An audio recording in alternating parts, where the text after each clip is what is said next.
Assalamualaikum students, my name is Usman Javed. Today is our next lecture of 10th biology with the new chapter sports and movements. मतलब क्या है कि हम जो है आज के लेक्चर में अपना जो है नेक्स्ट चैप्टर स्टार्ट करने लगे हैं और वो है स्पोर्ट्स एंड मूवमेंट्स का। ठीक है, नया लेक्चर नया चैप्टर स्टार्ट करने से पहले हम ज़रा अपने प्रीवियस लेक्चर को डिस्कस करते हैं कि हमने प्रीवियस लेक्चर के अंदर क्या क्या पढ़ा था। प्रीवियस लेक्चर में हमने डिसऑर्डर्स पढ़े थे, disorders of nervous system. Nervous system की डिसऑर्डर्स यानी कि बीमारियां दो थी, पैरालिसिस और एपिलेप्सी। ये दो को हमने डिस्कस किया था, ब्रीफली डिस्कस किया था। इसमें मेन पॉइंट्स जो थे वो हमने आपको बताए थे। उम्मीद है कि आपने लेक्चर को सुना होगा, सुनने के बाद बुक से रीड भी किया होगा और रीड करने के बाद जो है आपने जो है उसे राइट भी किया होगा, चेक भी किया होगा, क्योंकि आपको पता है कि बायो का जो सब्जेक्ट है वो बग़ैर लिखे जो है याद नहीं हो सकता। तो उम्मीद है आपने ये इंस्ट्रक्शंस माने होंगे। इसके बाद हम थोड़ा सा जो है लास्ट लेक्चर को जो है हम थोड़ा सा रिकन्सिडर करते हैं। हमने उस चैप्टर के अंदर नर्वस सिस्टम को ब्रीफली पढ़ा। नर्वस सिस्टम में ब्रेन हो गया, स्पाइनल कॉर्ड हो गया, रिफ्लेक्स एक्शन हो गया, पेरिफेरल नर्वस सिस्टम हो गया। इस तरह हमने उसमें जो है ईयर को हमने डिस्कस किया, आई को हमने डिस्कस किया। इसके अलावा हमने उसमें ग्लैंड्स पढ़े। ग्लैंड्स के बाद हमने उसमें जो है वो फीडबैक मैकेनिज़्म भी डिस्कस किया और हमने जो है लास्ट में डिसऑर्डर्स पढ़े। लास्ट चैप्टर जो था वो लॉन्ग क्वेश्चन के हिसाब से बहुत इंपॉर्टेंट है, शॉर्ट भी उसमें से आते हैं और MCQs भी उसमें से आते हैं।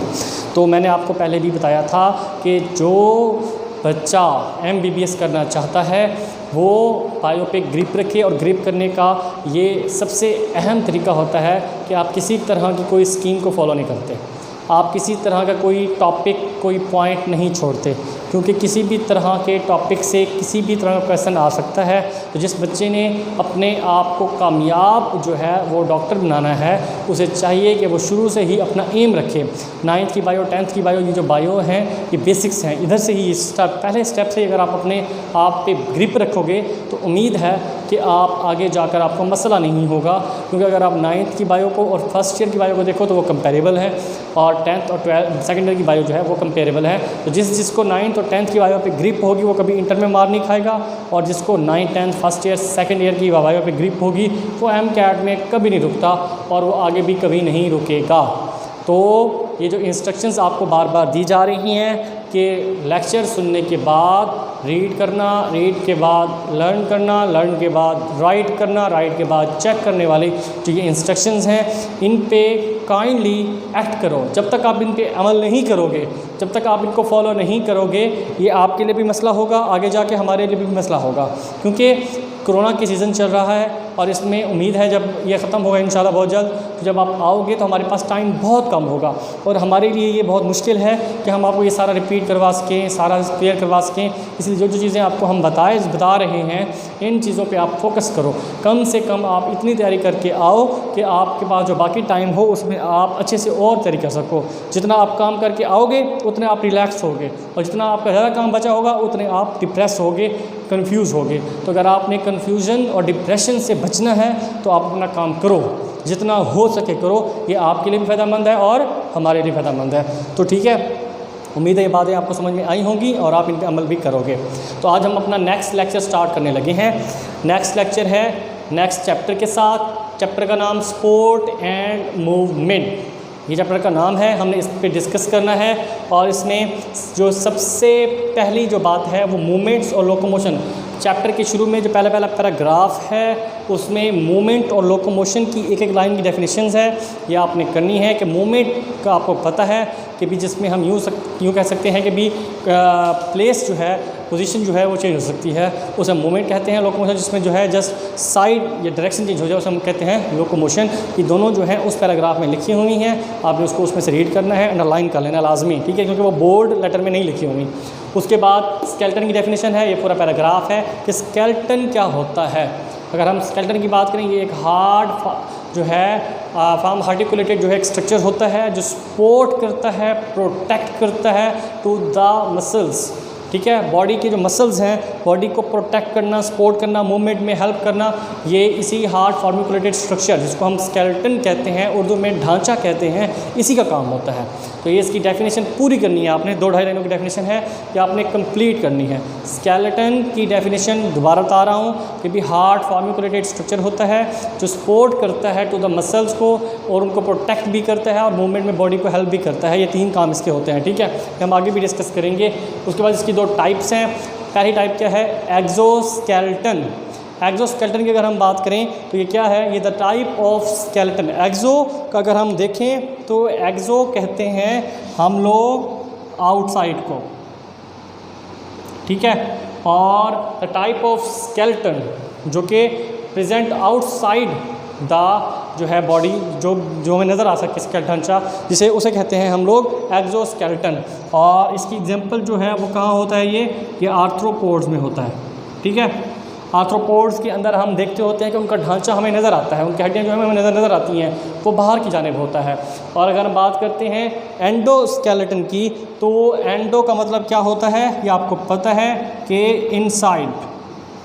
ठीक है, और इसके अगर हम एग्जांपल देखें तो ह्यूमंस हैं, ह्यूमंस वगैरह के अंदर जो स्केलेटन होता है वो इनसाइड होता है, उसके ऊपर मसल्स होते हैं, वह ढांचा हमें नज़र नहीं आता, तो इसे कहते हैं एंडोस्केलेटन। तो अब तक हमने क्या डिस्कस किया?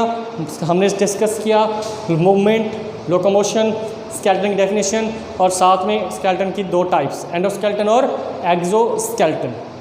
इसके बाद हम देखते हैं रोल ऑफ स्केलेटन को। रोल ऑफ स्केलेटन जो है ये इंपॉर्टेंट शॉर्ट क्वेश्चन है, इसको आपने अच्छे से तैयार करने की कोशिश करना है। इसमें उसने 3 आपने इस शॉर्ट क्वेश्चन में हमने 3 चीज़ों पे फोकस करना है, 3 वर्ड पे। एक प्रोटेक्शन, सपोर्ट और मूवमेंट। प्रोटेक्शन की अगर हम बात करें तो जो स्केलेटन होता है वो प्रोटेक्ट भी करता है बॉडी को।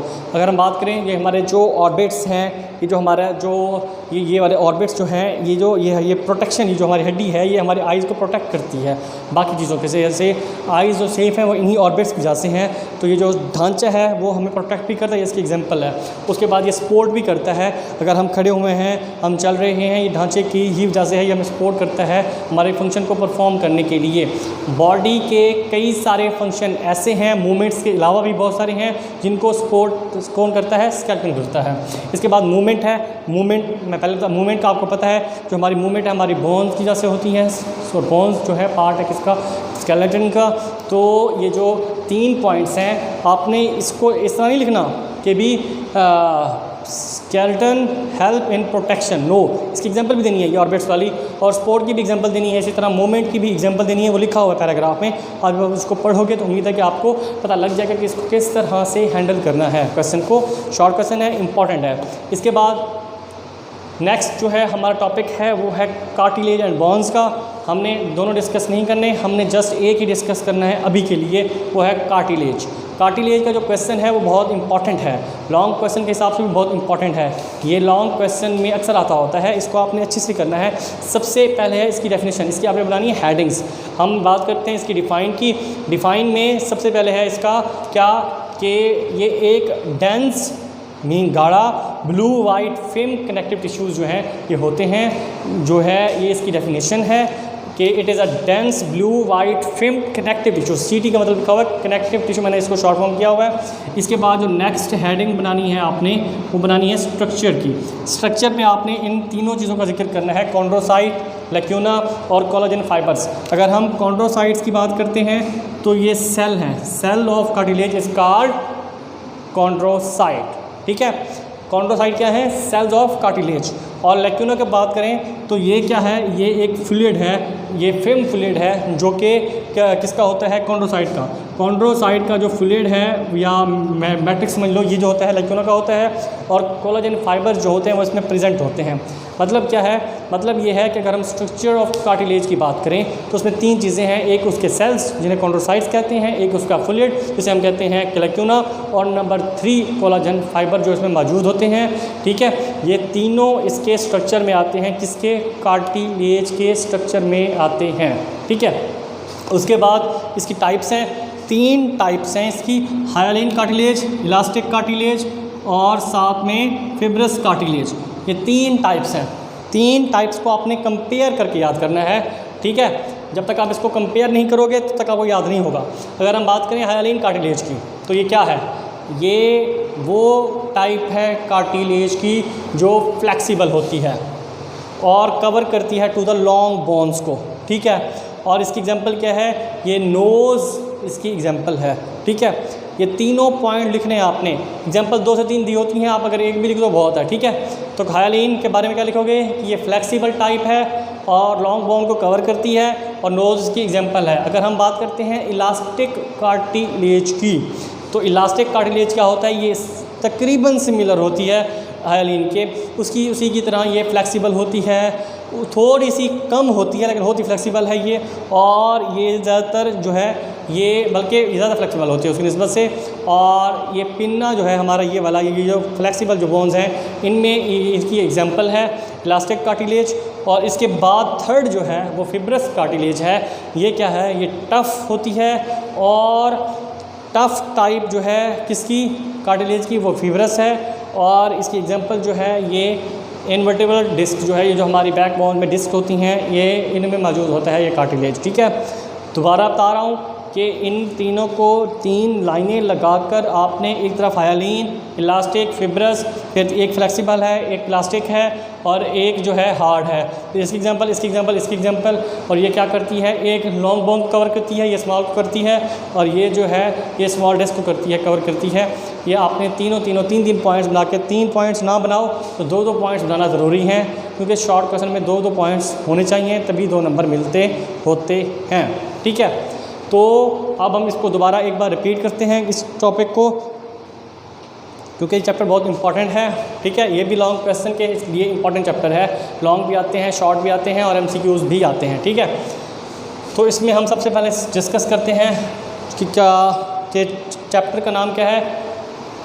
Sports and movement. उसके बाद स्पोर्ट्स एंड मूवमेंट में सबसे पहली बात हमने मूवमेंट और लोकोमोशन की डेफिनेशन की। तो मूवमेंट की डेफिनेशन क्या है और लोकोमोशन की डेफिनेशन क्या है, मैंने आपको बताया है कि चैप्टर के शुरू में जो इंट्रोडक्शन वाला पैराग्राफ है उसको आप रीड आउट करोगे तो उसमें ये 2 डेफिनेशन मिलेंगी आपको, उसमें आपको अंडरलाइन करना है। उसके बाद स्केलेटन है, उस स्केलेटन का एक अपना पैराग्राफ है, उसमें लिखा हुआ है कि स्केलेटन इज़ अ हार्ड फार्मिकुलेटेड structure that provide support protection to the body muscles and body. इसको ये बॉडी के मसल्स जो हैं या बॉडी पूरी को जो है प्रोटेक्शन भी प्रोवाइड करता है स्केलेटन, और उसको सपोर्ट भी प्रोवाइड करता है। इस स्केलेटन का काम है। और इसके बाद स्केलेटन की 2 टाइप्स थी, एक्सोस्केलेटन, एंडोस्केलेटन। नाम से ही जाहिर हो रहा है, एक्सो का मतलब आउटसाइड, स्केलेटन मीन जो आउटसाइड स्केलेटन हो उसे एक्सोस्केलेटन कहते हैं। एग्जांपल क्या थी इसकी? आर्थ्रोपोड्स। और endoskeleton, endo mean inside, skeleton mean skeleton जो इनसाइड हो किसी ऑर्गेनिज्म के, उसे हम कहते हैं एंडोस्केलेटन, ठीक है। उसके बाद इसमें इसके रोल ऑफ स्केलेटन थे, मैंने 3 पॉइंट्स पे कंसंट्रेट करने के लिए कहा था, protection, support and movement. Protection की बात अगर हम करते हैं तो सबसे अहम बात यही है कि जो स्केलेटन है वो बॉडी को प्रोटेक्ट भी करता है। उसकी एग्जांपल मैंने ये ऑर्बिट्स दी थी, आईज को प्रोटेक्ट करता है। सपोर्ट की अगर हम बात करें तो ये जो स्केलेटन है ये मसल्स को जो है ये सपोर्ट प्रोवाइड करता है, जिसकी वजह से ये जो हमारे मसल्स हैं जो जैसे हम ये स्पून्स ये जो है प्रॉपरली वर्क कर पाते हैं, ये इनको सपोर्ट प्रोवाइड करता है। और मूवमेंट हम जो मूवमेंट करते हैं एक जगह, ये भी इसी वजह से जो है मूव कर सकता है। तो 3 चीज़ें हैं, कौन कौन सी? Protection mean eye orbit, support mean muscles को, और मूवमेंट मीन हमारी पूरी मूवमेंट जो है हम करते हैं, उठना, बैठना, चलना, दौड़ना, भागना, ये सारा स्केलेटन की वजह से होता है, ठीक है। उम्मीद है कि भी आपको यहाँ तक समझ में आया होगा, ठीक है। इसके बाद हम बात करते हैं लॉन्ग क्वेश्चन दूसरा, कार्टिलेज। कार्टिलेज की अगर हम बात करें तो सबसे पहले इसमें आपने क्या करना था? डिफाइन। कार्टिलेज की डिफाइन को अच्छे से करोगे तो ही जो है आप आगे मूव कर पाओगे। ये आप ही समझदार हो, आपको पता है कि जब तक हम अपना स्टार्ट जो है वो अच्छा नहीं करते तो हम अपना आखिर एंड भी अच्छा नहीं कर पाते। तो जब आप किसी भी क्वेश्चन का स्टार्ट कमाल का करोगे तो उम्मीद है कि आपका क्वेश्चन एंड भी कमाल का होगा। तो डेफिनेशन को अच्छे से करना है आपने। ये एक dense blue white film connective tissue है। डेंस, ये वर्ड्स हर एक वर्ड लिखना है आपने, dense blue white film connective tissue, ये लिखना ज़रूरी है। ये लिखोगे तभी जाके रिवीजन पूरी होगी। उसके बाद स्ट्रक्चर है, स्ट्रक्चर में 3 ही पॉइंट्स को अपने दिमाग में रखना है।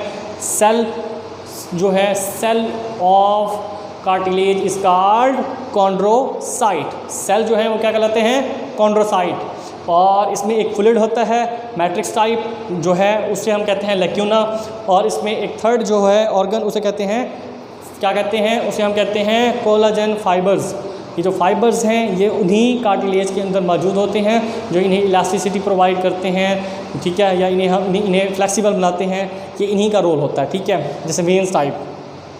इसके बाद इसकी टाइप्स हैं, टाइप्स की 3 हैं, एक हाइलेन कार्टिलेज, एक इलास्टिक कार्टिलेज और एक फिब्रस कार्टिलेज। इन तीनों को कंपेयर करके याद करोगे तो ये आपके लिए बेहतर है। कंपेयर करके याद करने से ये फ़ायदा होता है कि आप दोनों में डिफरेंस कर सकते हो और आपको पता होगा अगर हम बात करते हैं हाइलेन की तो ये क्या है, ये है फ्लेक्सिबल। अगर हम बात करते हैं किसकी, इलास्टिक की, तो ये क्या है, इलास्टिक है। अगर हम बात करते हैं फिब्रस की, ये क्या है, टफ है। नाम से ही कंपेयर करोगे तो उम्मीद है आपको कभी ये इसमें धोखा नहीं होगा, फ़र्क नहीं नज़र आएगा, आप कंफ्यूज नहीं होंगे। तो पहला क्या है, हाइलेन, ये क्या है, ये है फ्लेक्सिबल। और ये क्या करती है, लॉन्ग बोन्स को कवर करती है। और इसकी एग्जांपल क्या है, नोज़, ये कहाँ मौजूद होती है, नोज़ में। दोबारा बता रहा हूँ कि जो हाइलेन कार्टिलेज है ये फ्लेक्सिबल है, पहला पॉइंट। दूसरा पॉइंट, कवर करती है लॉन्ग बोन्स को। तीसरा पॉइंट, एग्जांपल क्या है, कहाँ लोकेट करती है, नोज़ में, एग्जांपल इसकी नोज़ है। सेकंड क्या है, इलास्टिक कार्टिलेज, नाम से ही है, ये क्या है, इलास्टिक है, लेस फ्लेक्सिबल है देन द किससे, हाइलेन से। और इसकी एग्जांपल क्या है, पिन्ना। पिन्ना क्या होता है, ये जो हमारे एयर का जो बाहर वाला साइड है, ये इसे हम कहते हैं पिन्ना, ठीक है। इसे हम कह सकते हैं कि भी ये वो है जो ज़्यादातर क्या है, इलास्टिक है। ये वाली नोज़ जो है हमारी, ये जो बोन्स हैं इलास्टिक होती हैं, ठीक है। उसके बाद जो है फिब्रस कार्टिलेज की बात करते हैं तो ये टफ जो है कार्टिलेज होता है और इसकी जो लोकेशन है वो क्या होती है, इनवर्टिब्रल डिस्क जो है, ये जो हमारे बैकबोन्स हैं इसमें जो स्मॉल वर्टिब्राई होते हैं उनके ऊपर ये मौजूद होती है, लोकेट करती है। तो इन तीनों की लोकेशन बताना बहुत ज़रूरी है। तीनों के कंडीशन के फ्लेक्सिबल है, इलास्टिक है, टफ है, बताना। 2 पॉइंट बता दोगे तो ये भी काफ़ी है, इतना बहुत है, ठीक है। तो ये था हमारा आज का टॉपिक जो मैंने आपको पढ़ा दिया है इस कार्टिलेज तक। कल जो है नेक्स्ट जो है वो होगा बोन्स। उससे पहले आपको पता है इंस्ट्रक्शन के बारे में, क्या करना है, आपने लेक्चर को बड़े गौर से सुनना है और सुनने के बाद बुक को खोल के पढ़ना है। क्या कोई चीज़ मिस हो गई है, अगर कोई चीज़ मिस हो गई हो तो व्हाट्सएप पे आपने मुझसे जो है कंसर्न करना है, मुझसे पूछना है कि सर ये चीज़ आपने नहीं बताई, इसके बारे में हमें बताएं, ठीक है। ये हो सकता है बेटा। और उसके बाद जब आप रीड कर लोगे, सब कुछ क्लियर हो जाएगा, तो आपने इसको क्या करना है, लर्न करना है। और जब आप लर्न कर लोगे तो लर्न करने के बाद आप क्या करोगे, उसको राइट करोगे। और जब आप राइट कर लोगे तो राइट करने के बाद आप उसको क्या करोगे, उसको आप चेक करोगे आया कि आपको टॉपिक तैयार हुआ कि नहीं हुआ। और चेक करने की भी आपके पास कंडीशंस हैं, आप खुद भी कर सकते हो और मुझे भी व्हाट्सअप कर सकते हो। हम आपको आपकी मिस्टेक्स का बताएंगे। ये सारी इंस्ट्रक्शंस मानोगे तो इंशाल्लाह आपको टॉपिक कंप्लीट हो जाएगा, आपकी तैयारी मज़ीद अच्छी हो जाएगी। इंशाल्लाह ताला आप जो है अच्छे से अच्छे नंबर लेने के काबिल बन जाओगे। उम्मीद है आपने इंस्ट्रक्शन को सुना होगा, समझा होगा, टॉपिक को भी सुना है, समझा होगा और इंशाल्लाह आपको समझ में भी आ गया होगा। कोई भी मसला हो तो व्हाट्सएप पे कांटेक्ट कर सकते हो आप लोग। वस्सलाम।